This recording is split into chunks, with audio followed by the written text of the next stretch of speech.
There are so many major storylines to unpack from North Carolina's 36th victory over NC State in the last 41 meetings. From Armando Bacot's record-setting day to Leaky Black's injury and RJ Davis's immensely hot shooting. But we're going to start somewhere completely unexpected, the free throw line.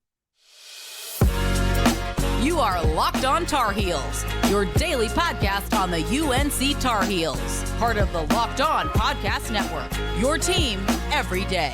Hey there, it's Monday, January 23rd, 2023. Welcome into the Locked On Tar Heels podcast, the only daily North Carolina show out there. I am your host, Isaac Schade, and I want to thank you for joining us today. Today's episode is brought to you by LinkedIn. LinkedIn Jobs helps you find the qualified candidates you want to talk to faster.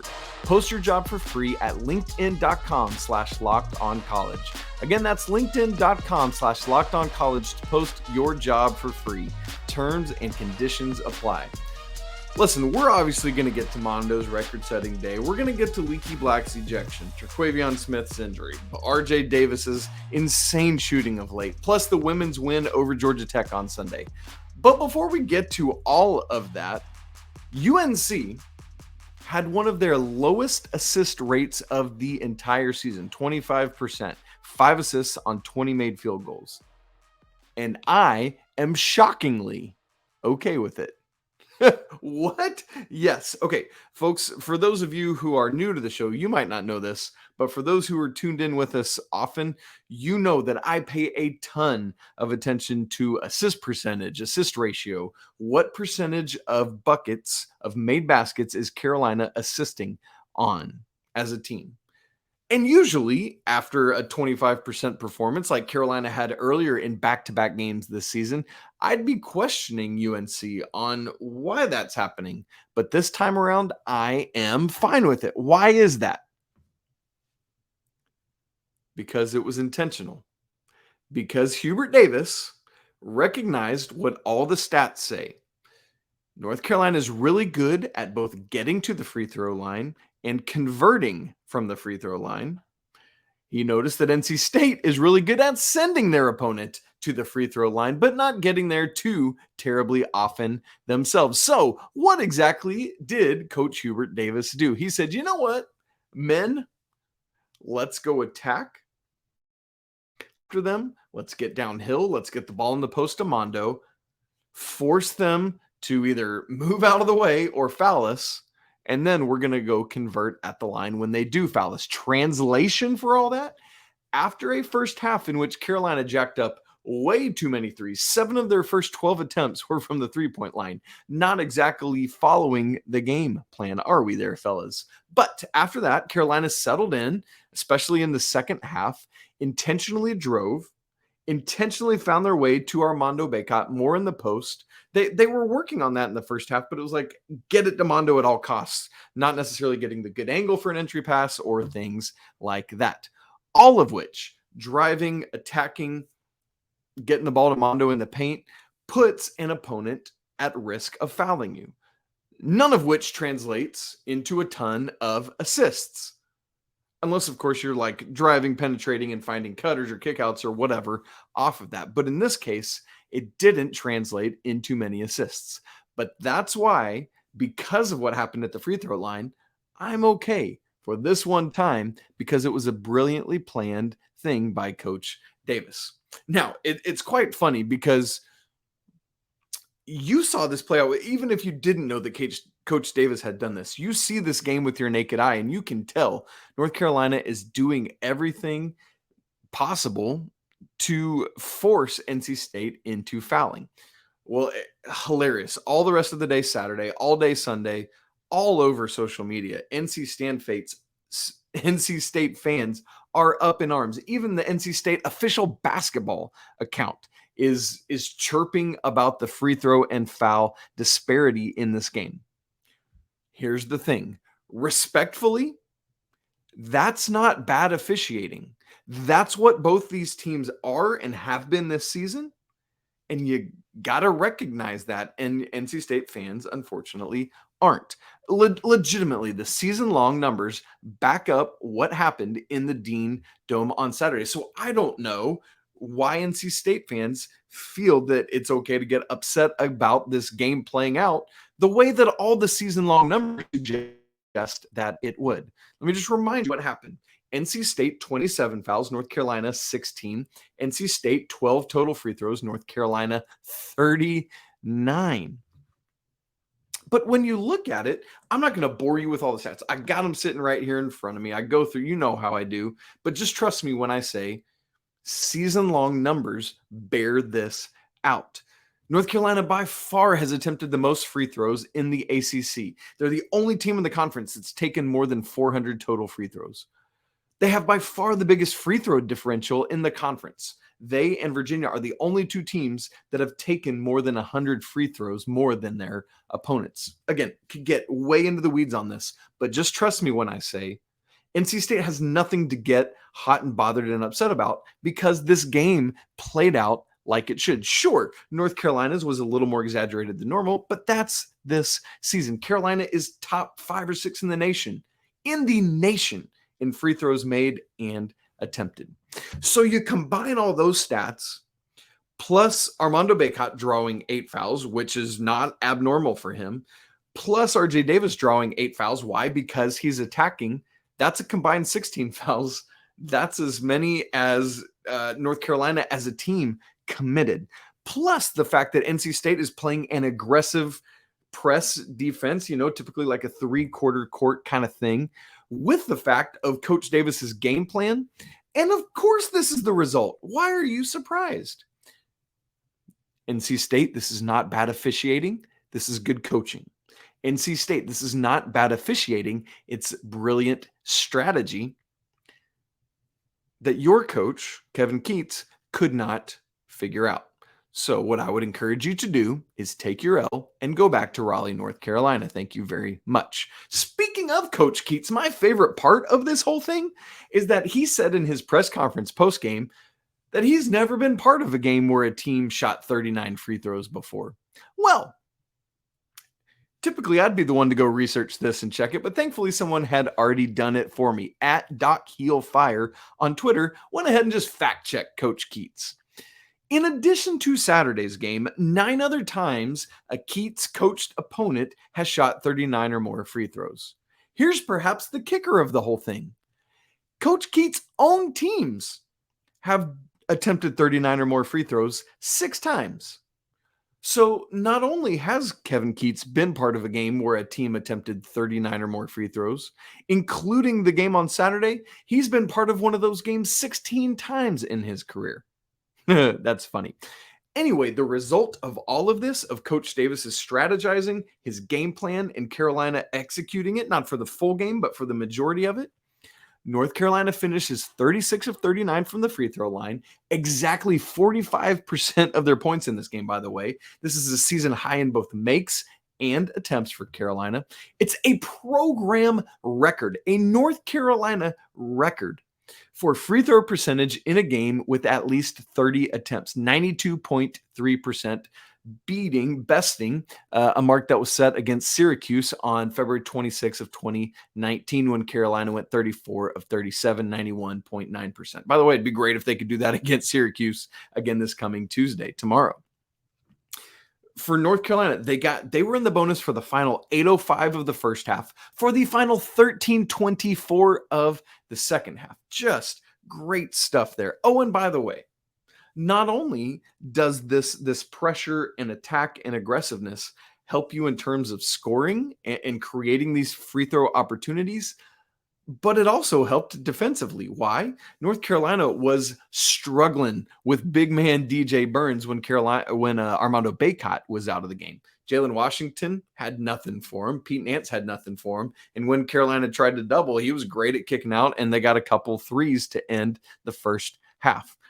So what does Armando Bacot and the Tar Heels do?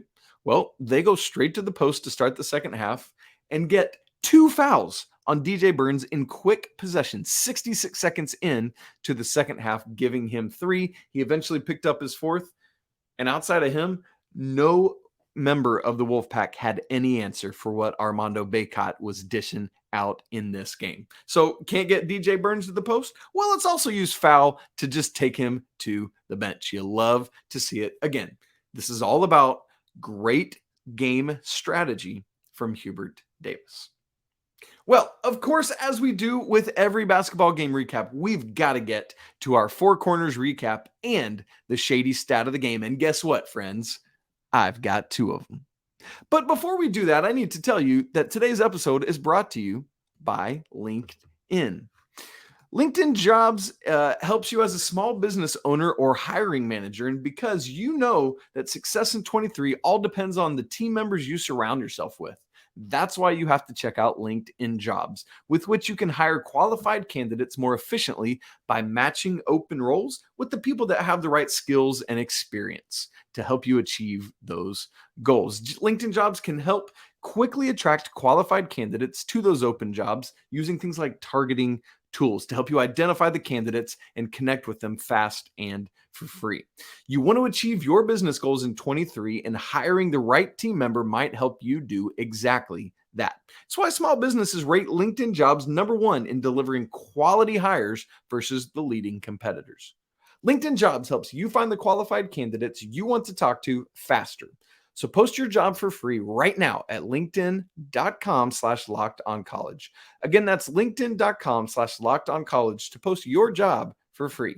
Terms and conditions apply. Thanks again for making Locked On Tar Heels your first listen. Make sure to check out our brand new show on the Locked On Network, Locked On College Basketball. We are in the thick of the winter doldrums, and of course, you need, therefore, to check out Locked On College Basketball. Everything you need to know about college basketball all in one place. Plus, hear from big-name experts, insiders, coaches, and players. Locked On College Basketball, available on YouTube and anywhere else you get podcasts. All right, friends, our four corners recap. For those of you just tuning in for the first time, we do this every basketball game recap as a way to honor Coach Dean Smith's legendary four corners offense. So point number one, Armando Bacot in history, right? We can't bury the lead any longer. But let me start here with it. When Armando Bacot went down early in that Virginia game a couple weeks ago, I remember thinking to myself, man, shoot, I was really hoping that Mondo would set the double-doubles record and the rebounds record against NC State in a couple weeks. Like, his averages suggest that's a perfect time to do it at home. But man, he goes down in this game. It's going to really cut into those numbers and his ability to get double-doubles. Not only that, but is he going to be able to play in the next couple games? Well, boy, howdy, was I wrong. And boy, howdy, did I once again underestimate how tough of a dude Armando Bacot is. Because not only does he return against Louisville and Boston College and Saturday against NC State, but check this out. He ups his averages in scoring and rebounds.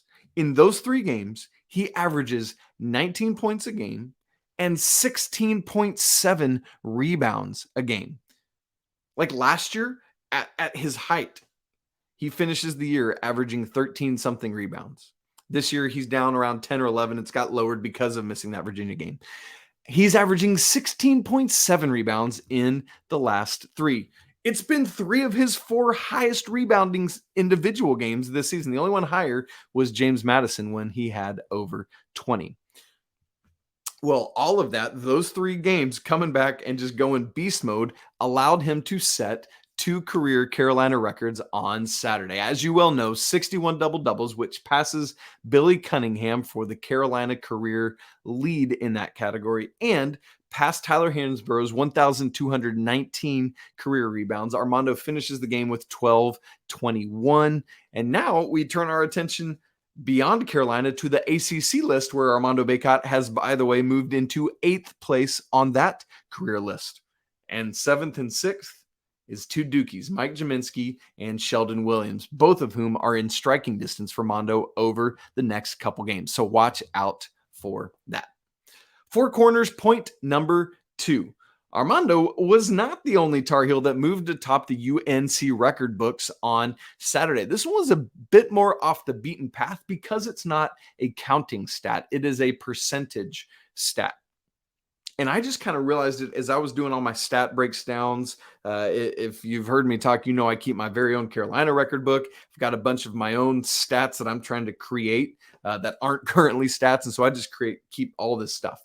Well, as I was inputting all that data on Saturday night, I realized that RJ Davis, following his 14 for 14 performance, can we talk about that from the free throw line? By the way, Mondo himself was 7 for 7.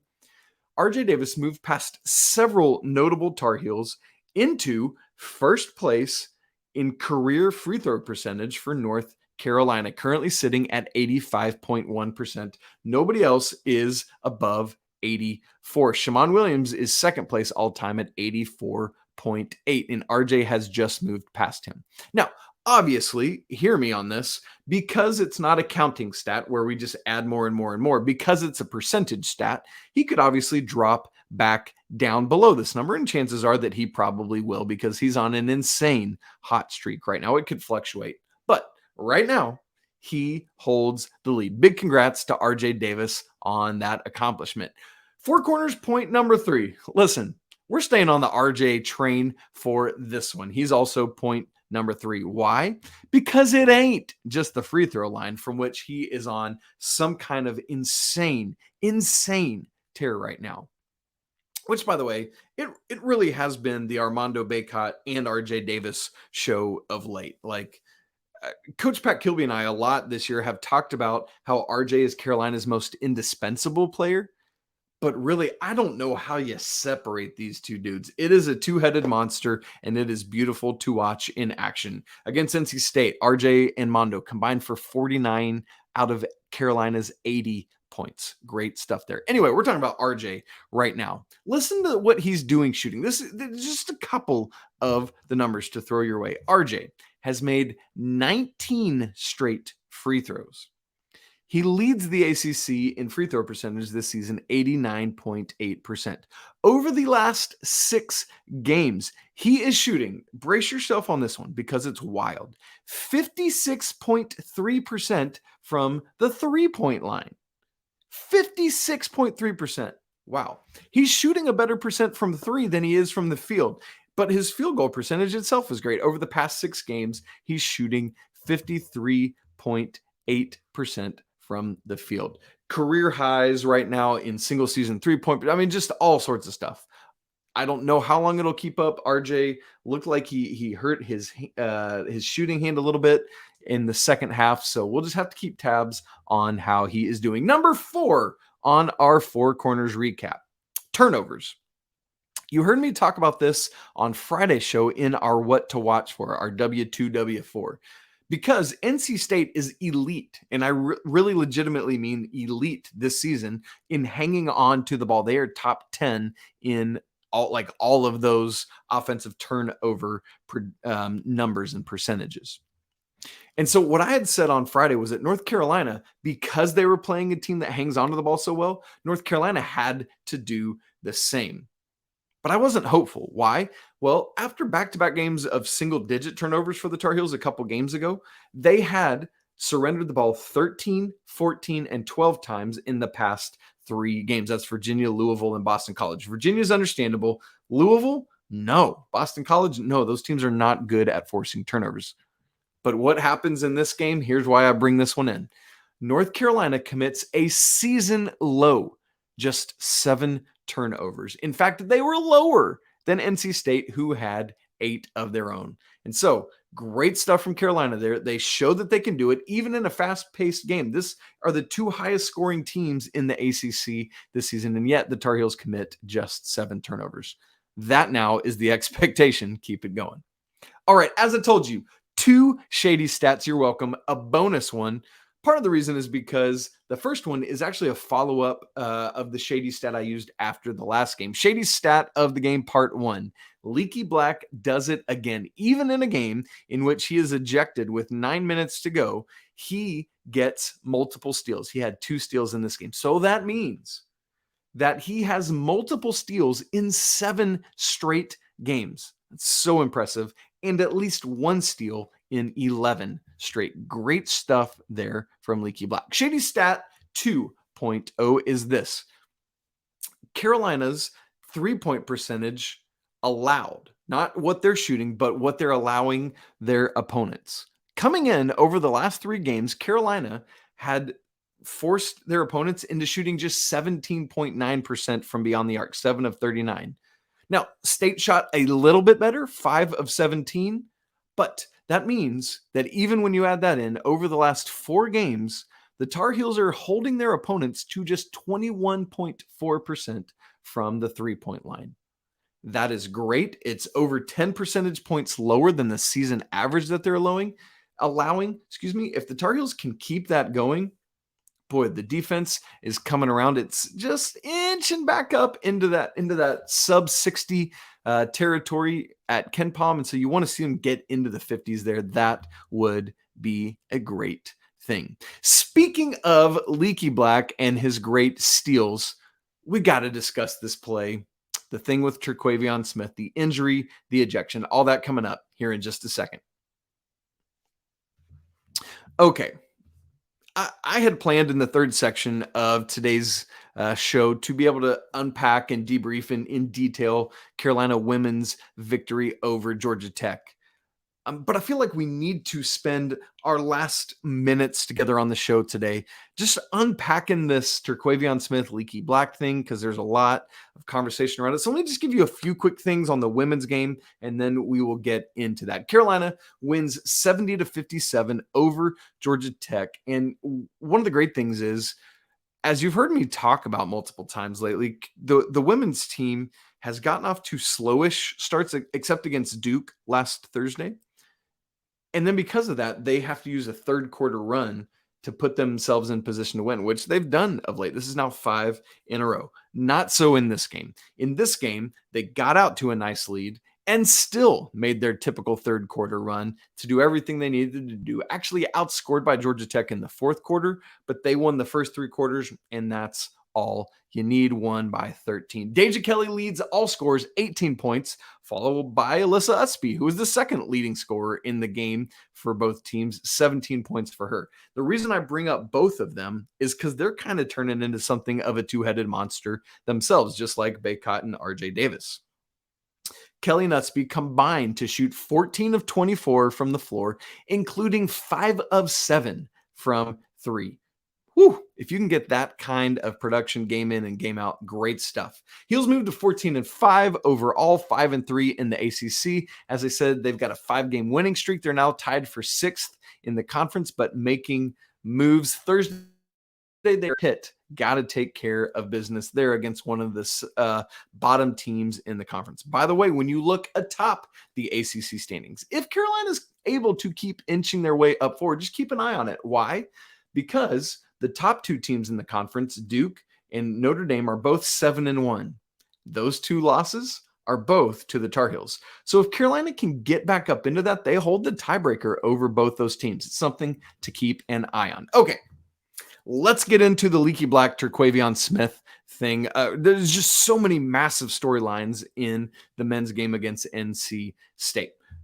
Now, let me start by saying, it stinks what happened to Terquavion Smith, and hopefully he's okay. And it sounds like, for all intents and purposes, that he is. You never want to see any of these student athletes hurt or injured. We know it happens, but you just hate to see it anytime. I mean, honestly, in real time, the play didn't look that bad, but clearly he landed weird or awkwardly or funnily. But thankfully his feet were moving, so we knew he had consciousness and was okay. Let's take that and set that aside, because you know what I'm about to say next. Calling a flagrant 2 on this play is atrocious. Here's why I believe that. To me, this was an instance of the referees adjudicating the penalty based on what happened to somebody, not on the play itself.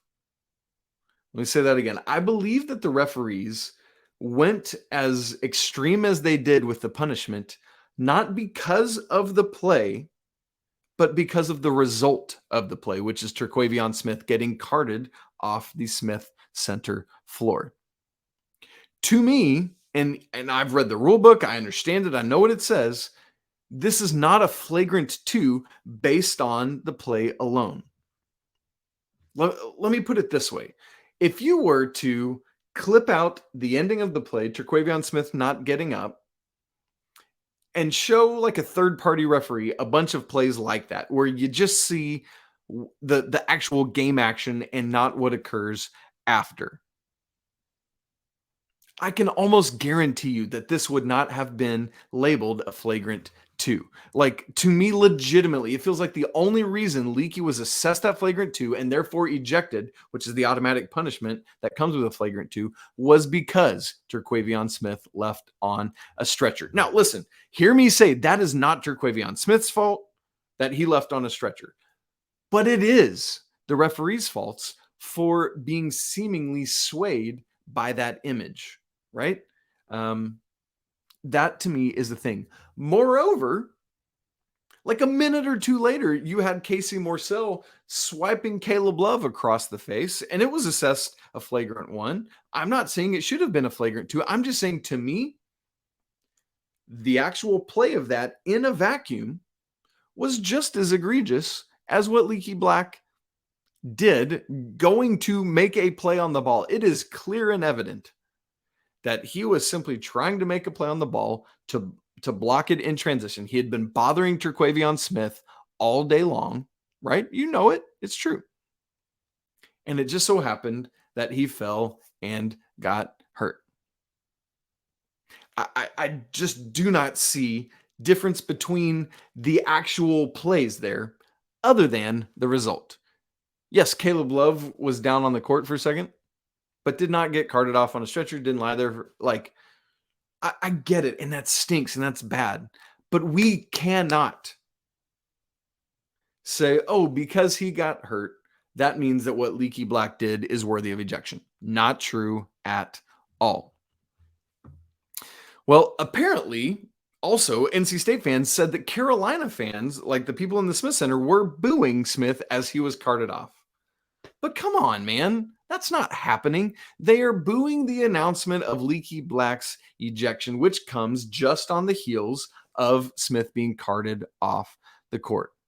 Which, by the way, here's the good news. Many have asked, and so I should say here, Leaky will not have to miss any time going forward. He'll be fully available for Syracuse tomorrow night on Tuesday. And the best news is in this whole thing, Terquavion Smith is okay. I've even seen pictures of him floating around Twitter out clubbing on Saturday night. So there's that whole thing. Now, I'm not saying he was faking or anything like that. Hear me not saying that. This to me is about how we adjudicate plays based on the play themselves in a vacuum, not based on what happens in the aftermath of it. Unless, there are times, like if a fight breaks out or something, sure, that's different. Yeah, you know what I'm saying? In fact, I put up a Twitter poll to ask about this, like, hey, do you think Leaky should have been assessed this penalty? And it is like the most votes I have ever had on a Twitter poll. 1,145 votes, 91.4% of which said no. Because the question I asked, if Smith hadn't been hurt on the play, do you think the refs still would have assessed a flagrant 2? 91.4% said no. Now, of course, I've got a big Carolina audience on my Twitter, so that plays into it. But you hear the heart behind that. And the final note on this whole thing, this is, to me, head-to-head of the two front runners for ACC Player of the Year, along with Tyree Appleby from Wake Forest. Remember last year, Armando Bacot got jobbed, losing out to Alondis Williams from Wake Forest. Well, in this head-to-head matchup, which is sometimes what it comes down to, even before Smith left the game with his injury, Armando Bacot had the better game and gets a head up, for me, gets a leg up on Terquavion Smith in the ACC Player of the Year race. course, we're going to have to watch and see what happens over the stretch run of this season. But to me, at this point, it's those three guys vying for this. You got to think a lot of people are like, man, I should have voted for Mondo last year. I got to make up for it this year. We'll wait and see. But that seems to make sense.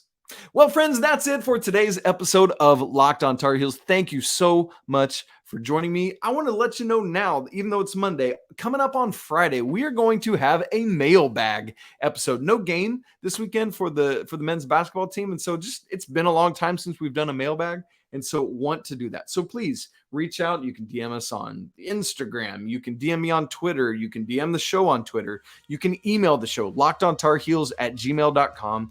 I'll gather all your questions and have them ready for Friday's show. Lots of fun whenever we do a mailbag episode. Would love to have you dial in for that. Please don't forget to subscribe to the show, smash the like button, leave comments. All of that stuff legitimately helps spread the show to people who have not previously heard of it. And also don't forget to check out Locked on College Basketball, where myself and Andy Patton bring you everything you need to know on and off the court. Plus, hear from big name experts, coaches, and players throughout the college basketball landscape. Locked on College Basketball, available on Odyssey, YouTube, and anywhere else you get podcasts. Thanks so much for hanging out with me on your Monday talking Carolina basketball. Great stuff. Don't forget, Carolina will be up at Syracuse tomorrow night, Tuesday. We'll obviously have the preview for that on Tuesday's show, so be ready for a good one there. For today, though, that's it, and I want to remind you that it's always a great day to be a Tar Heel. Until tomorrow, peace.